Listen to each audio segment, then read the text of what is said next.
is Wiehl here, here at Sawgrass Recreational Park out here in the Everglades. And today I just wanted to take a little walk around and show you a little bit about our natural environment, because not too long ago, basically where we're living used to be swampland, just like this. Come on over, let's check it out. So when we're looking around at the Everglades, I usually like to kind of describe the Everglades as a birthday cake. And you can think of it as a metaphor, because there's many layers of a birthday cake and there's many layers of the Everglades. So the first layer, you're actually going to see right here, right on the ground, this white sort of rock. This stuff is called limestone, and you can think of this as being the plate. This is the plate that the Everglades cake is going to sit on top of. This is a super porous rock. You can find lots of holes and even fossils in these rocks. Okay, you can see some shell fossils and coral fossils in some of these just here that I'm just randomly picking up off the ground. Pretty cool, right? So this is basically leftover skeletons of old fossilized aquatic remains. So shelled organisms, coral reefs and things like that. You can think about this limestone as being like the plate of our birthday cake. All right, the second layer would be the actual cake. You put the cake right on the plate, and we're going to imagine that our Everglades birthday cake is a chocolate cake. So the next layer would be the mud, but it's not actually mud. We have a scientific word for this stuff. It's called peat. Not like your grandpa Pete, P-E-A-T.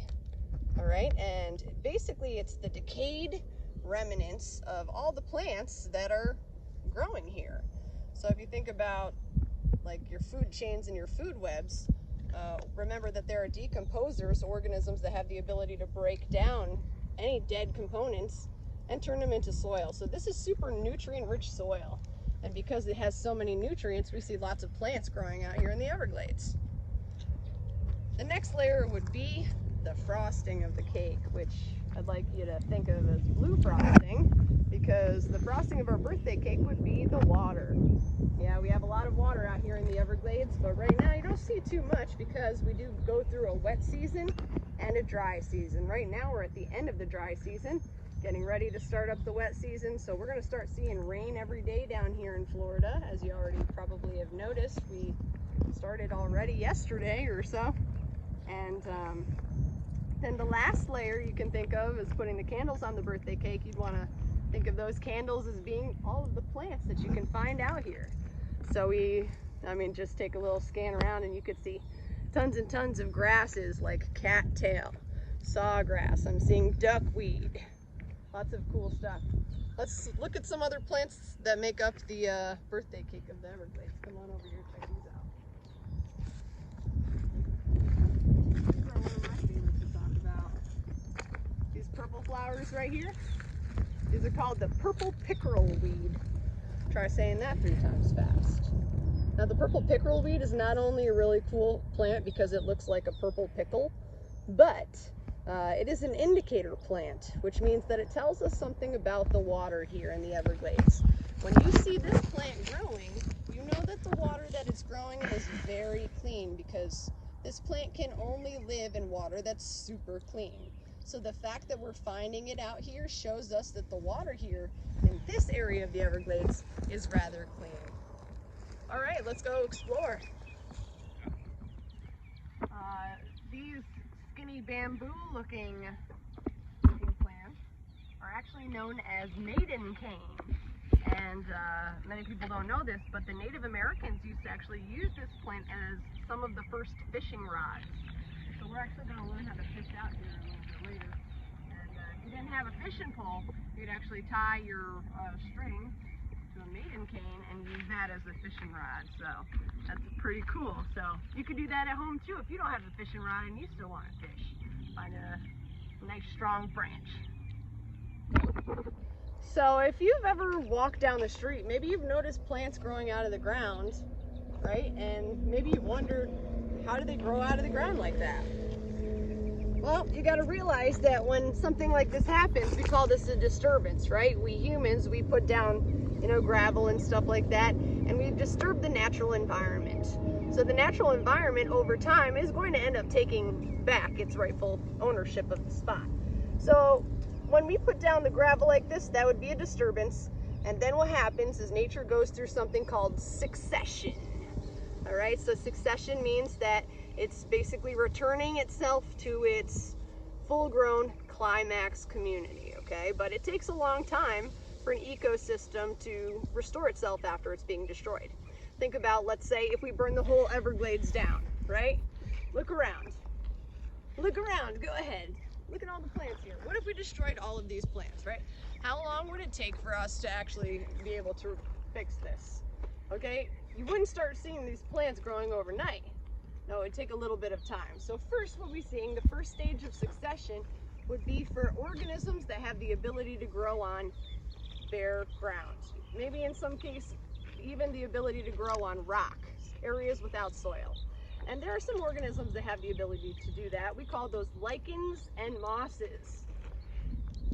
So small organisms, right? Which will then start to create soil. These plants actually have the ability to break down rock into small little sediments and actually create soil. All right, and then we're starting to see more developed smaller plants, shrubs, actually utilizing that soil. And over time, what you're going to see is larger and larger and larger species able to grow there. And of course, once the plants start coming back to the area, the animals will start coming back too, because animals usually eat plants. So the more plants, the more diversity of plants you have here, the different types of species, the more animals you'll have as well. So as it builds and builds and builds, eventually one day it'll restore itself to what we call the climax community, or basically its community at its best, most richly diverse stage. All right, this tree over here, this plant, is known as the Florida willow. It's also known as the coastal plains willow. This plant is a native plant. It's been here in the Florida Everglades. As you can see, this plant has long, pointy leaves with a serrated edge, right? Just like a knife has like a sharp edge, right? It's got that serrated edge, lighter on one side, darker on the other. And that's how you can tell this plant. Oftentimes it grows very tall, like a tree. And Native Americans actually know this plant pretty well because they also consider this plant a medicine plant. Inside this plant is a chemical called salicylic acid. Maybe you've heard of it if you started doing acne face washes, because it does help clear up acne, but it's also found in painkiller.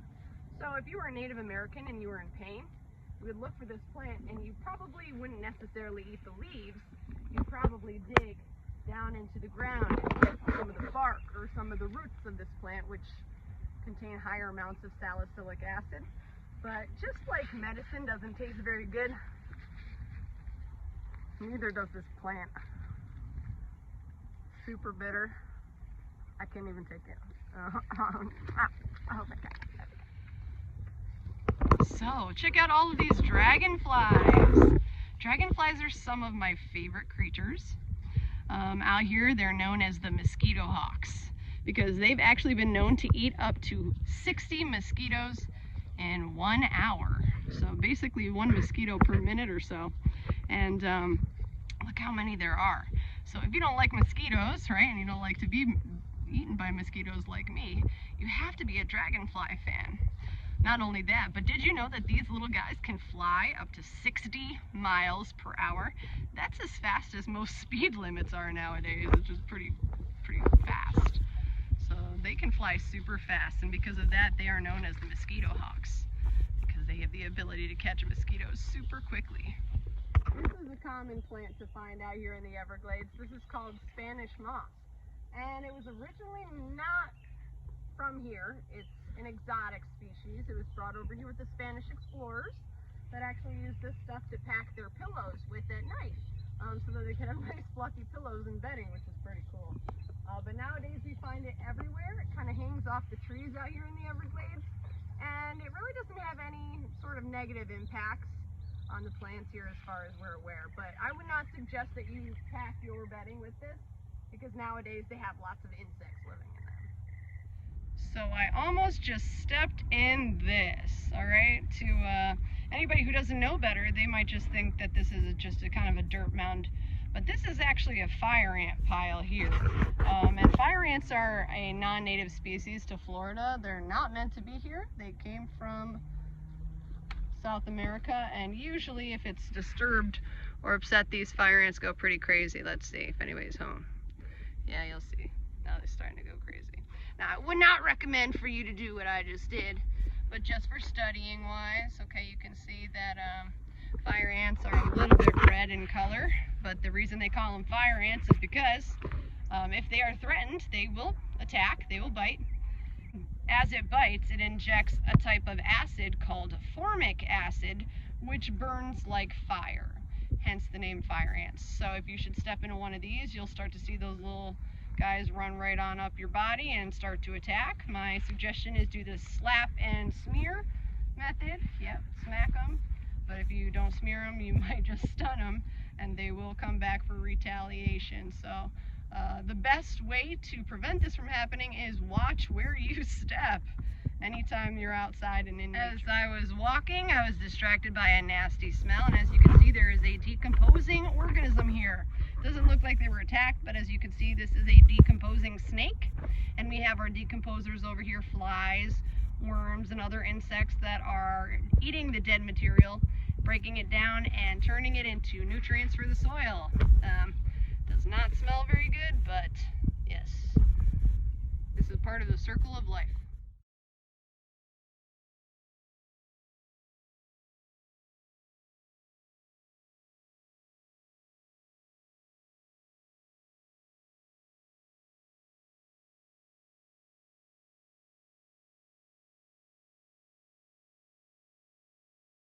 If you look just a little bit past the flag and to the right, and a little bit left of that patch of plants, you may see a dark spot.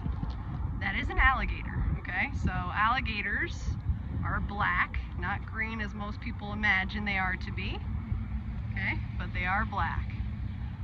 This helps them because remember that most reptiles are cold-blooded, which means that they can't actually regulate their own body temperature.